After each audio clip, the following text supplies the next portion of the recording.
Yes, there we go. Okay, so I want to thank the organizers, even though Alex is not here, for inviting me as a yeast geneticist to a human genetics meeting. So my talk will be around 80% or so yeast, but there will be 20% or so human genetics. And so what I hope is that what I can tell you is that with yeast genetics we can, thank you, we can actually also learn some things that are relevant for human genetics as well.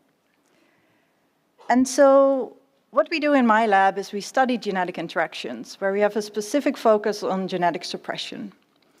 And this is driven by this observation that normally when we think about Mendelian disease, we think about cases where a person that carries a disease allele is sick and a person that carries the wild type allele is healthy.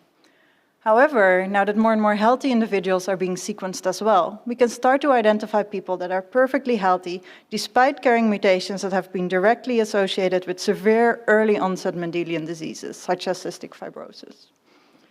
And so the idea is that one possible explanation for this can be that these people carry additional mutations elsewhere in the genome that can compensate for the deleterious effects of the disease mutation. And this is what we call genetic suppression. And such suppressive loci have actually been identified for example, a recessive deafness disorder.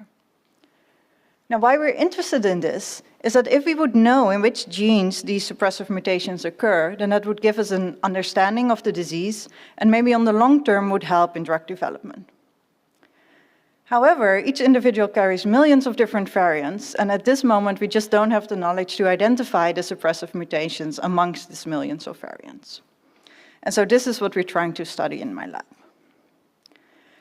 Now, just to give you a toy example of how suppression, for example, can occur, is if you have two genes, A and B, that have an opposite effect or a gene or pathway C that is required for normal fitness. Now, in the absence of A, due to continued inhibition by B, the levels of C will be reduced, which leads to a fitness defect in this case. And one possible way in which this could be overcome is now by additional loss of B as well, because now the inhibition is gone, levels of C can be restored, and so the fitness can be restored as well. Now the opposite can also happen, where two mutant alleles on their own do not lead to a phenotype, but if you combine them both, this can lead to disease.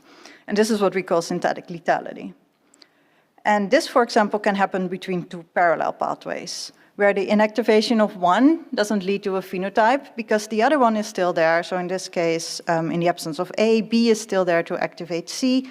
But in the absence of both, this leads to lethality because now there's no longer the activation of C. And so with GWAS studies, we've been able to map thousands of variants to common diseases. But as you all know, this often explains only a very small fraction of the disease phenotype. And so there are several different causes or potential causes for this missing heritability. One possible explanation is that not all variants have been identified because they're rare or they have a very small effect. But another possibility is that the effect of some of the variants might not be additive and that genetic interactions may occur. And there has been some evidence in literature that this is actually the case. And so we know that genetic interactions can be important for complex diseases, for Mendelian disease inheritance, but we at this moment do not have the power to detect them in GWAS or in other types of human genetics data. And so what we try to do in the lab is to use model organisms to really systematically study genetic interactions so that we can learn something that will help us decipher genotype to phenotype relationships. So we do this on quite a large scale so that we can really draw connections between all the genes in the genome and make what we call genetic wiring diagrams of a cell. And I'll show you some examples of that. Then by doing this large scale, we define general properties of suppression interactions. And then we can want to use these properties to find or maybe even predict genetic interactions in genome sequences of yeast, but also of other species. And I'll talk about this a little bit as well. Then another thing that we want to do is to use these genetic interactions that we identify to understand which mutational trajectories are available during evolution. And I will not really mention this today, but I'd be happy to talk about this offline. And then a third thing we do in the lab is that we directly identify genes that can overcome fitness defects of specific disease alleles. And I will just briefly mention this a little bit at the end of the talk. So we use different model organisms. I already mentioned that one of our favorite model organisms is budding yeast. And budding yeast is a eukaryote. It's stable both as a haploid and a diploid, so we can do crosses. We have several mutant collections available, so there's 6,000 genes, 5,000 non-essential genes, for which we have collections like the one you see here on agar plates, where each colony represents a different mutant in which a different non-essential gene has been deleted. And there are about 1,000 essential genes for which we have temperature-sensitive mutants available. Now, one of these plates has 1,500 different colonies, 1,536 to be exact, and we can process these using robotics. And so in my lab alone, we have a throughput of around 300,000 mutants a day. And so this is the main reason also why we use yeast, because even with CRISPR-Cas9 studies in human cells, we don't even come close to the throughput that we can have in yeast. However, yeast is a little bit simple compared to a human cell, and so we also have some cell culture work. So HEP1 is a human cell line. It's a haploid cell line. Again, this facilitates the genetics that we do, and this is how it looks like. Okay, so today I want to talk about 3 different projects. First, I'll talk about some large-scale genetic interaction networks that we mapped in yeast. This is all published work. And then I want to talk briefly about some unpublished work in which we look at genetic context-dependent gene essentiality. And then finally, I'll talk a little bit about how we're trying to move all our yeast work into human cells. So during my postdoc in Charlie Boone and Brenda Andrews' lab at the University of Toronto, one of the main goals of the lab was to test all 6,000 genes for genetic interactions. And we wanted to do this in pairwise. So we wanted to test 6,000 mutant alleles against 6,000 mutant alleles. So this meant measuring 36 million pairs for genetic interactions. And to be able to do this efficiently, they developed a method that's called synthetic genetic array, or SGA analysis. Now what we do when we do SGA is we take a mutant of interest and we cross it into a collection of mutants. And this can, for example, be the collection of 5,000 non-essential gene deletion mutants. These are both haploid. We cross them to create a diploid, and then we drive them to sporulation, which is meiosis basically, and then we isolate haploid cells, where each cell carries the mutation of interest that comes here from what we call our query strain, and then one other mutation that comes from this collection of, for example, non-essential gene deletion mutants. So then we have here this collection of double mutants. As I mentioned, we can do this on agar plates, so we take pictures like this, and then we measure the fitness of our double mutants by just measuring the colony size. So we take a picture, and then we basically count how many pixels each colony is. So what we then do is we set the fitness of a wild-type colony to 1, and if we have 2 single mutants, in this example with a fitness of 0.8 and 0.5, we use a multiplicative model to have an expected value of the fitness of the double mutant. So in this example, if this mutant X has a 20% fitness defect in wild type, we would expect it to also have a 20% fitness defect in this mutant Y background.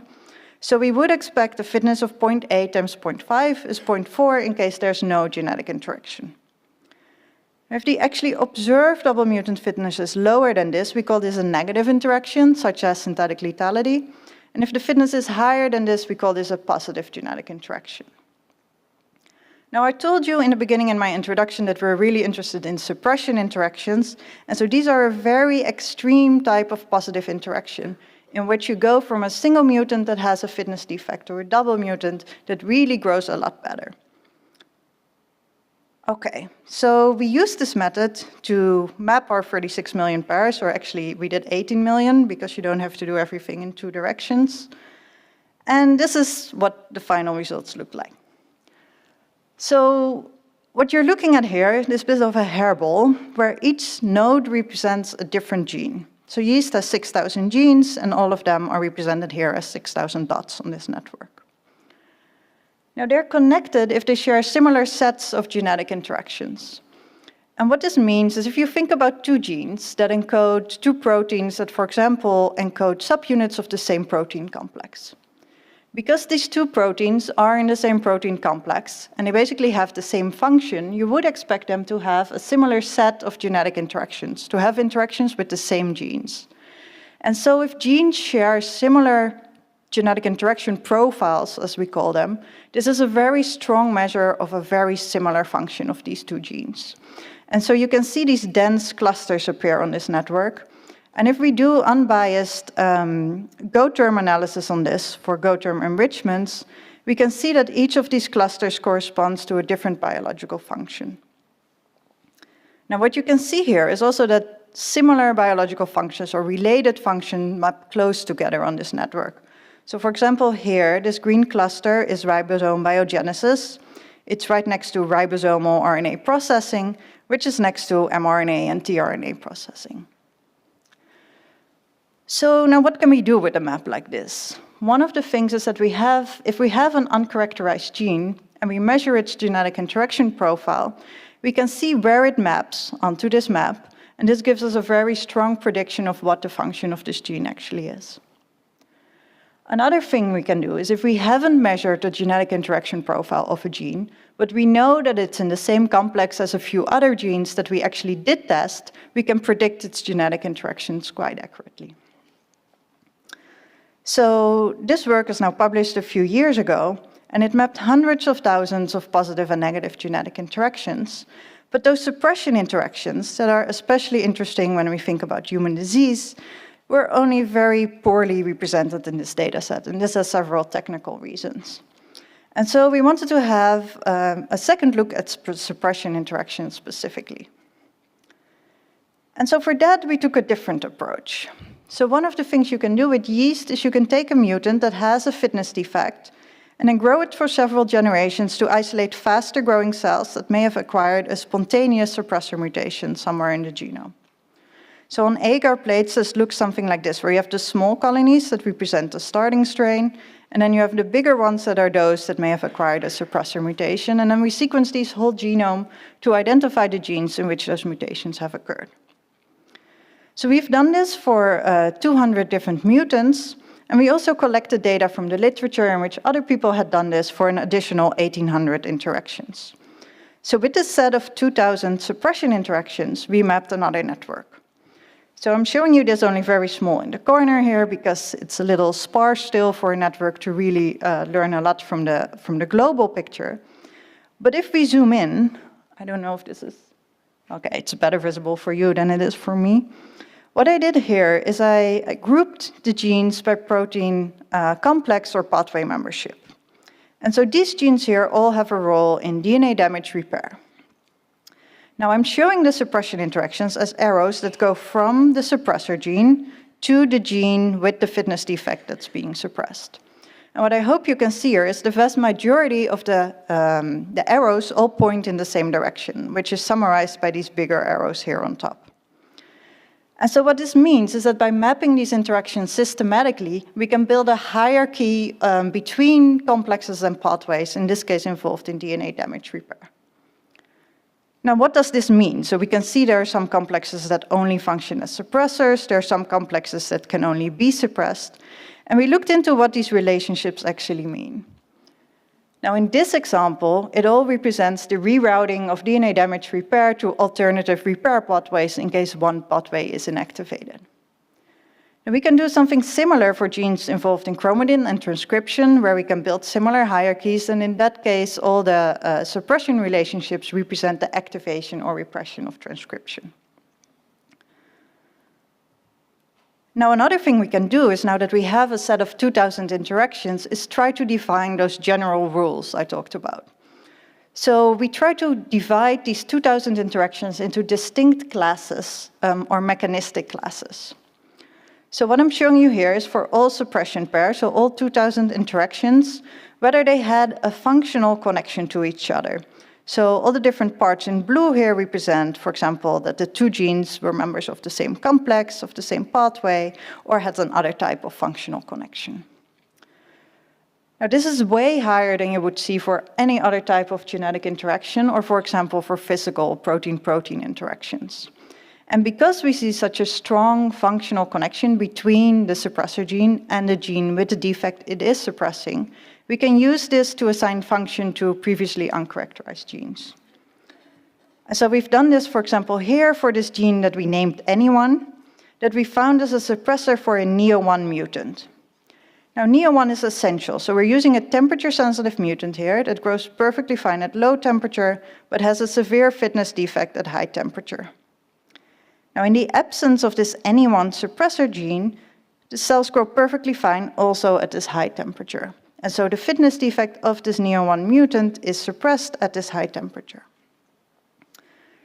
Now, NE1 encodes a membrane protein that localizes to the late endosomes and the Golgi. And NEO1 is a phospholipid flippase that specifically flips phospholipids to one side of bilayer membranes, such that in a NEO1 mutant, this membrane asymmetry is gone. And we can measure this in the lab using several chemical probes or GFP-tag proteins. Now, what we can see if we do these experiments is that NE1 overexpression allele behaves like a NEO1 loss-of-function allele, and an NE1 double loss-of-function mutant behaves like wild type. And so this made us suggest that NE1 had an opposite function to NEO1 and might function as a scramblase that randomly distributes phospholipids over both leaflets of a bilayer membrane, such that in a NEO1 mutant, because of NE1 activity, this membrane asymmetry is lost. But then if you inactivate NE1 as well, there are some minor phospholipid flippases that can rebuild membrane asymmetry, but that in the presence of NE1 would not be able to compete with the NE1 scramblase activity. So this was an example of a functional relation between the suppressor and the gene that was being suppressed.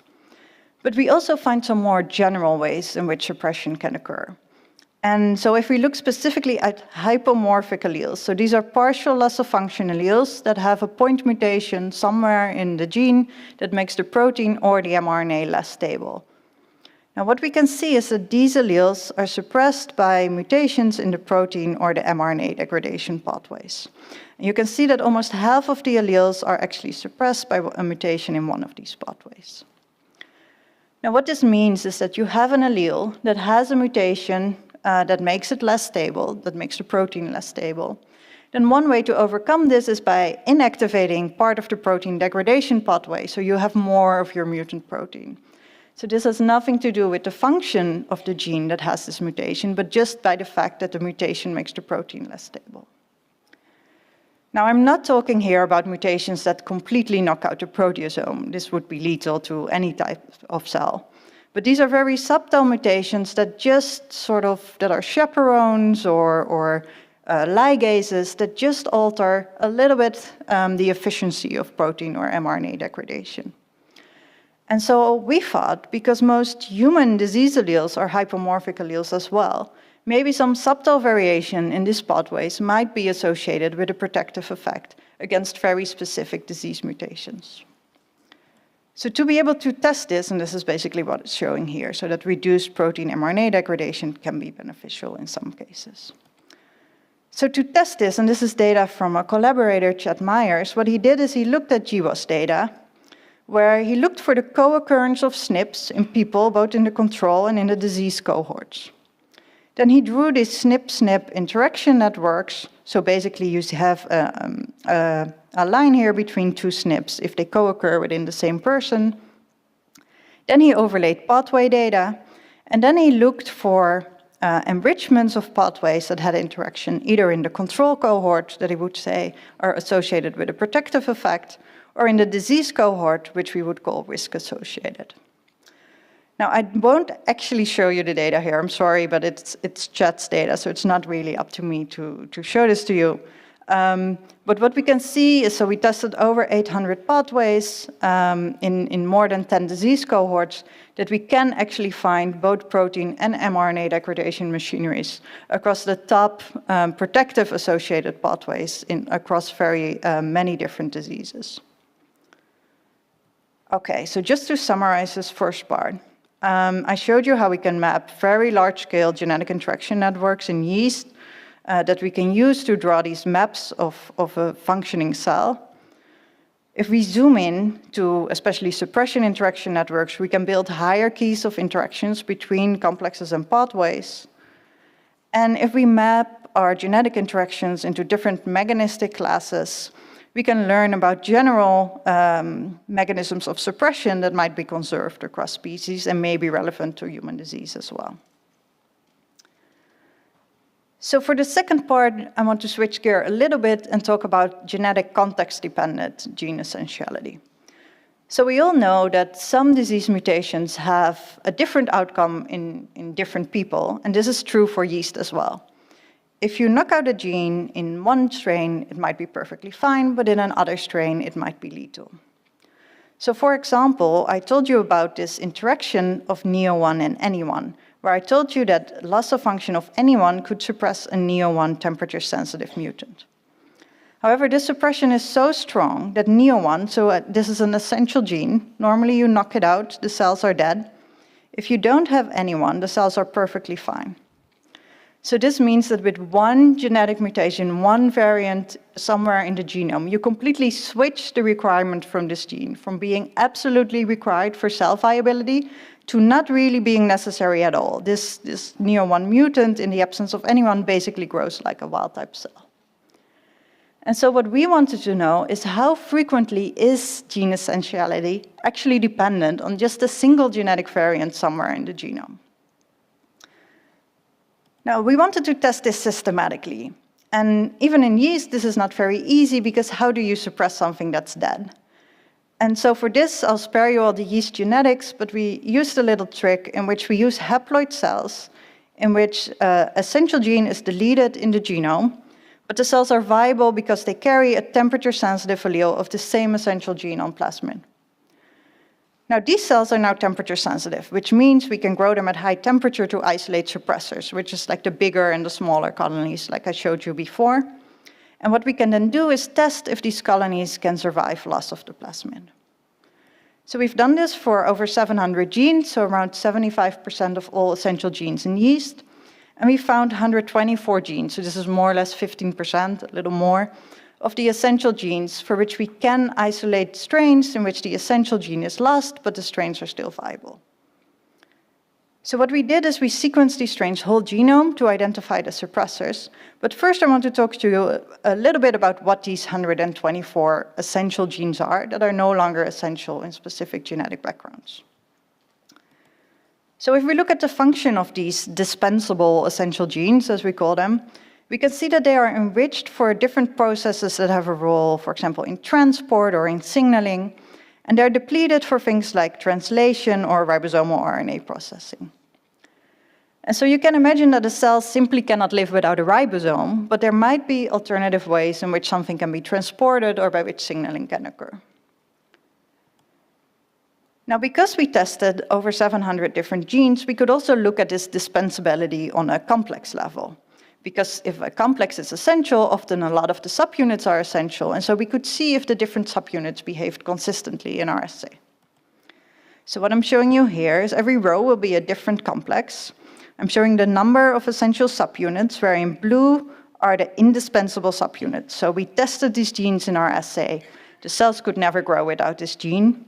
And the gray ones are the ones that we didn't test in our assay, and some yellow ones will occur later, which are the dispensable essential genes. So for the vast majority of the complexes that we looked at, we could not identify any suppressors of a deletion allele of any of these essential genes. So these are truly required. And these, for example, include the general transcription factors, the spliceosome, etc. Now, there was this subset of 11 complexes for which each of the subunits that we tested, we could actually get viable mutants in the absence of this essential subunit. And these include, for example, Tor complex 2, which is involved in signaling, single recognition particle, etc. Now, what was interesting is that we also found this middle class, where these are complexes where some of the subunits we could isolate these bypass suppressors for, so they were dispensable, and some other subunits were not. Now, in some cases, this represented different genetic properties. So, for example, if we look at the ribosome, the only subunits that were dispensable were those that had a paralog in the genome. And so the suppression in this case occurred by duplication of the paralog, so that the actually deleted gene was no longer required because there were 2 copies of the paralog present now. In other cases, these dispensable subunits represented a different submodule of a complex. So for example, if you look at the nuclear pore complex, so I'm using the same coloring as here. The yellow ones are those that we found were, the subunits that we found were dispensable. The blue ones are the ones for which we could not find any bypass suppressors. So these are the really core essential genes. What we can see is that none of the structural core components of the nuclear pore complex could be lost, but these ones that line the inside of the pore, these subunits have a role in pore specificity. So basically these subunits determine what gets through the pore and what doesn't. And this can be lost. So you cannot live without a nuclear pore, but you can live with a pore that is slightly less specific. Similarly, if we look at risk, this is a chromatin remodeler, none of the core subunits could be lost, but cells could survive loss of these regulatory proteins. And the way they did this is by gain-of-function mutation in STH1, which is the catalytic subunit of this complex. And so normally STH1 gets activated by these regulatory proteins, but this gain-of-function mutation made sure that the complex was active and no longer needed these proteins for its activation. So we see that there are certain genes for which the essentiality is dependent on genetic context in yeast. And so what we wondered is if we know that the essentiality of these genes is dependent on genetic context in yeast, then maybe this means that these genes are more frequently absent or at least non-essential in other species as well. And so what I'm showing you here, this is for the indispensable essential genes. So this is the vast majority of yeast genes. If we look in different species, so in the other budding yeast, Candida albicans, fission yeast, Espalmi, worm, hi, Alex, or in human cell culture, what we can see, sorry, let me go back, is that for about half of these essential genes, they are also essential in these other species. But for about the other half of these essential genes, they're either absent, non-essential, or duplicated in these species. Now, if we do the same for our dispensable essential genes, you can see that these blue bars, where they were here about 50% of the genes, they're here about 25%. And so this means that indeed for the genes whose essentiality is context dependent in yeast are also more frequently non-essential or absent in these other species.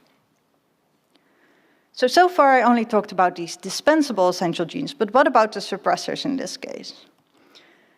Sorry, I'm going too fast. First, I'm going back to, can we actually predict gene dispensability?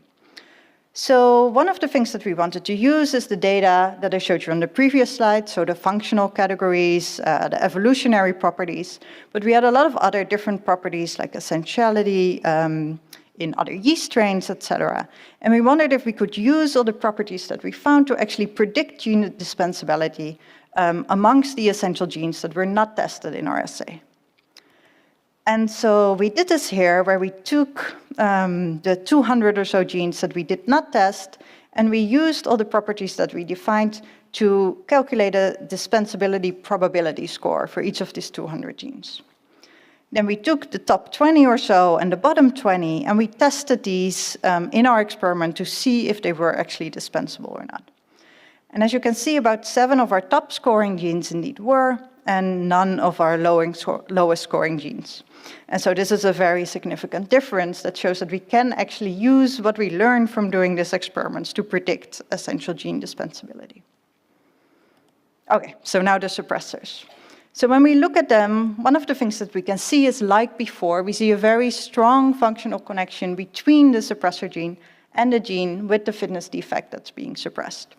And so we can look at it as different things like co-localization of the proteins, shared Go terms, co-expression of the genes, or if they encode members of the same pathway or complex. And all of these are very highly enriched. Also, again, if we look at these different mechanistic categories, like I showed you before, we can see that about 2/3 indeed are members of the same complex, same pathway, or have another type of functional relation. Now, one other thing that we could do with this new data that we couldn't do before is, because we now have multiple independent suppressor genes for each essential gene deletion mutant, we could ask, are they always suppressed by mutations within the same gene, or do we see multiple different genes that can act as suppressors? And so if we do this, we can see that about 1/3 of the essential genes are always suppressed by mutations in the same suppressor gene. So every time we do the experiment, we might get a different mutation, but it always hits the same gene. Then we have about 25% or so where we see different suppressor genes, but they have a functional relation. And I'm showing you an example here for a TOR complex 2 mutant. So TOR complex 2, one of its many roles is that it activates sphingolipid biosynthesis in yeast. So if you have a TORC2 mutant, you don't have sphingolipid biosynthesis, and this is lethal for a yeast cell. And this can be suppressed by mutations at different genes in this pathway. So for example, YPK1 here, LCB1 or 2 here, or ORM1 and 2 here. And so if you do isolate new suppressors for this complex, you can see suppressor mutations in different genes, but they basically all do the same. And so this is this light blue category here. And then there is this last category in which we can find functionally diverse suppressors for essential genes. And so one of the things we can see is that the essential genes that have multiple suppressors for which we don't find a functional relation among them often have multiple functions themselves. So if an essential gene already does multiple things in the cell, it can often also be suppressed by multiple different suppressors. Okay, so just to quickly summarize this second part, I showed you how we isolated 380 suppressors of 124 essential yeast genes, and these are suppressors of the complete null allele of the essential gene so that it's no longer required for viability. We see that these dispensable essential genes, as we call them, often have a role in transport or signaling. They have distinct gene and protein level properties, and they're often non-essential in other species.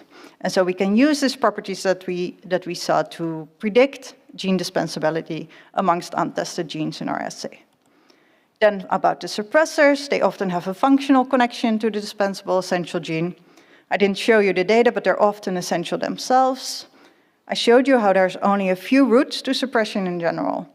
But sometimes there are multiple genes involved. I didn't show you this data, but there are a few cases in which we find 2 suppressor mutations that have to occur simultaneously.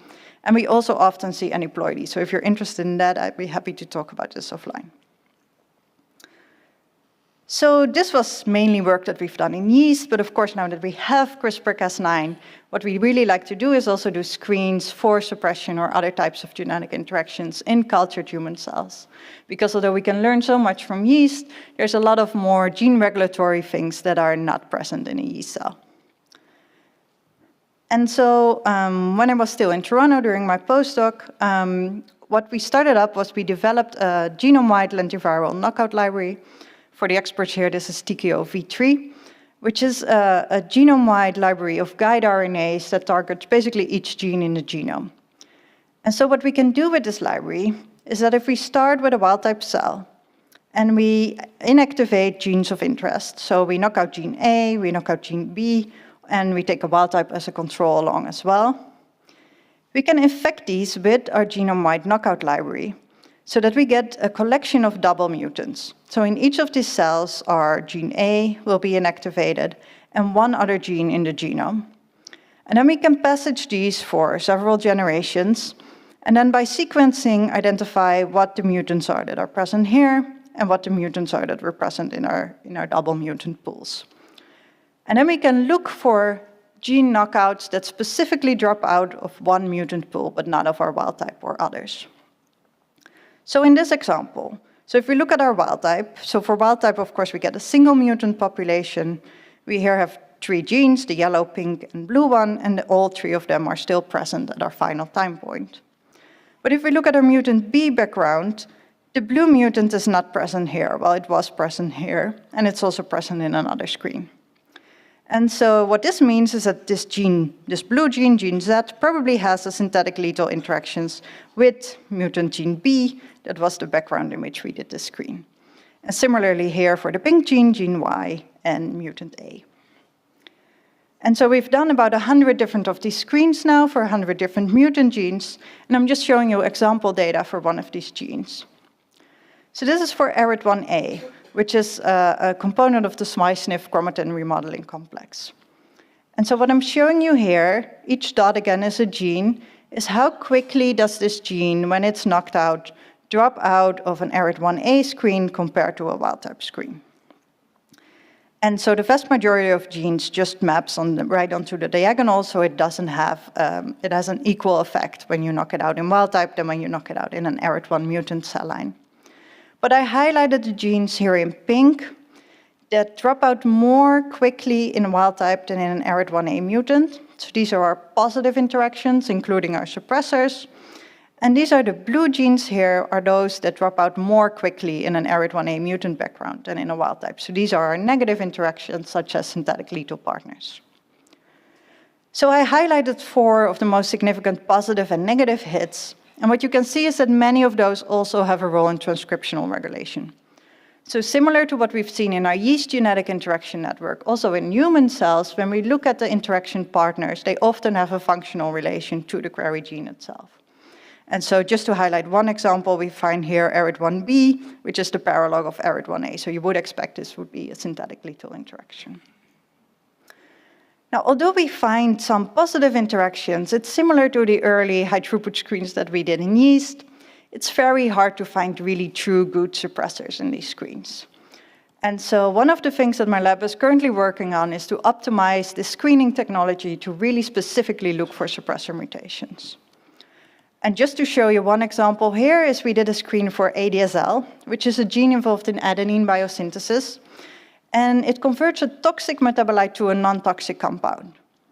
This means that if you don't have ADSL, you build up this toxic metabolite, which leads to a fitness defect in cells or to ADSL deficiency in human. And we know from human genetics that modifiers likely exist in the population. Now, this gene is also highly conserved, and we know that the gene in yeast is very suppressible. And so we thought this would be a good test gene in our human suppression screens. And so we did this screen, and amongst the top 10 hits, we find many genes with a role in apoptosis, as you would expect. If you inactivate these apoptosis genes, your cells live longer, and so they show up as hits in our assay. But we also find this gene that has a role in purine metabolism, and especially in the detoxification of toxic purine metabolites. And so we still have to confirm all of this, but it seems that based on these data that our suppression screens are working in human cell culture as well, and that we can use it to find functionally relevant suppressor genes for human disease mutants. And so just to very briefly summarize this last part, I showed you how we can do synthetic lethality screens in human cells, and that we're currently optimizing the technology to do suppression screens. So just to acknowledge everyone in my lab, Carlos Pons and Patrick Alloy's lab at IRB in Barcelona has done a lot of the statistics. Charlie Boone and Brenda Andrews is where I did my postdoc, so the first part of the large-scale genetic interaction networks was done there. Fritz Roth at the University of Toronto sequenced a lot of the strains that I talked about. Chad Myers at the University of Minnesota is involved in looking at GWAS data and trying to find some of the suppressor mechanisms that we found in yeast in human GWAS as well. And Jason Moffat at the University of Toronto was involved in the development of the TKO-V3 genome-wide knockout library. And so the University of Lausanne and the Swiss National Science Foundation for funding. Now, if you really like this work, there's positions available in my lab. And if you really like high-throughput screening, we're organizing a meeting in Cambridge this September, and I hope you will all come. Thank you. Hello.